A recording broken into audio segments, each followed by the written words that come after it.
Licata is a city and comune located on the south coast of Sicily, at the mouth of the Salsa River, about midway between Agrigento and Gela. It is a major seaport developed at the turn of the 20th century, shipping sulfur, the refining of which has made Licata the largest European exporting center, and asphalt, and at times shipping cheese. West of the port city there is a series of pocket beaches separated by wave-cut headlands as high as 40 meters. History. Ancient, the site of archaic settlements, the city was founded on the right bank of the Salsa in 282 BCE, by Finches, a tyrant of Agrigentum, who named it for himself, raising the city of Gela and resettling its population at his new settlement. Finches laid it out on a great scale, with its walls, temples, and agora. As late as the 1st century BCE, inscriptions and coins show that the inhabitants retained the name Geloi.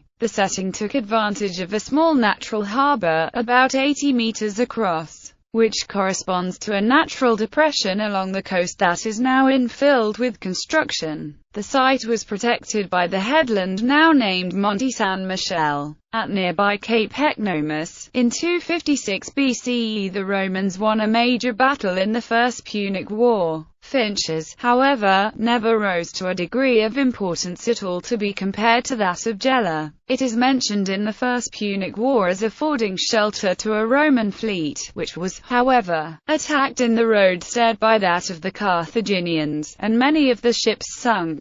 Cicero also alludes to it as a seaport, carrying on a considerable export trade in corn. But in Strabo's time it seems to have fallen into the same state of decay with the other cities on the south coast of Sicily, as he does not mention it among the few exceptions. Pliny, indeed, notices the Finches among the stipendiary towns of Sicily, and its name is found also in Ptolemy, but it is strange that both these writers reckon it among the inland towns of Sicily, though its maritime position is clearly attested both by Diodorus and Cicero. The Antonine itinerary also gives a place called Plintis, doubtless a corruption of Finches, which it places on the road from Agrigentum along the coast towards Syracuse, at the distance of 23 miles from the former city. This distance agrees tolerably well with that from Agrigento to Licata, though somewhat below the truth.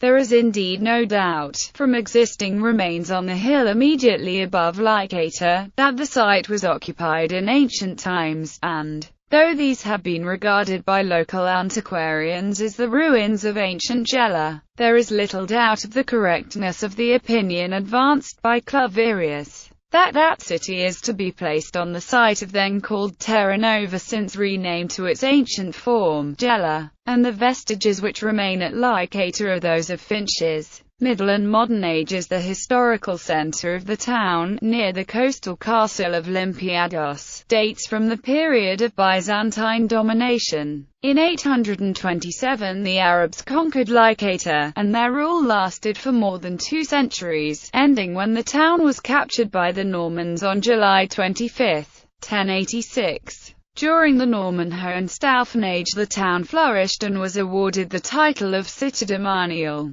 In 1270 Licata rebelled against Angevine rule as part of the uprising known as the Sicilian Vespers. Thereafter the town came under the control of the Aragonese, who in 1447 granted it the title of Fedelissima. In 1553, after the city was sacked by Dragutt's corsairs, it was decided to rebuild the walls, together with a large tower which was erected on the summit of Sant'Angelo Hill. Licata began to flourish once more in the 16th century, thanks in part to the presence of a community of Maltese immigrants. And this period of prosperity continued well into the 17th century, when the first settlements appeared outside the wall, housing the growing Maltese community, and numerous buildings were constructed or rebuilt in the Baroque style. The port also enjoyed a period of prosperity, largely resulting from the export of grain. Contemporary era. In 1820 Licata rose against the Bourbon rulers of the Kingdom of the Two Sicilies, led by Patriot Matteo Vecchio Verderame. During the expedition of the Thousand under Giuseppe Garibaldi, the town contributed with a whole corps, and housed for a night Garibaldi's son Menotti and his general Nino Biccia. The 1870s saw the construction of 2 bridges connecting to the sulfur mines inland, and 5 refineries were built. This brought a considerable economic expansion, leading to the creation of several elegant residences in Licata.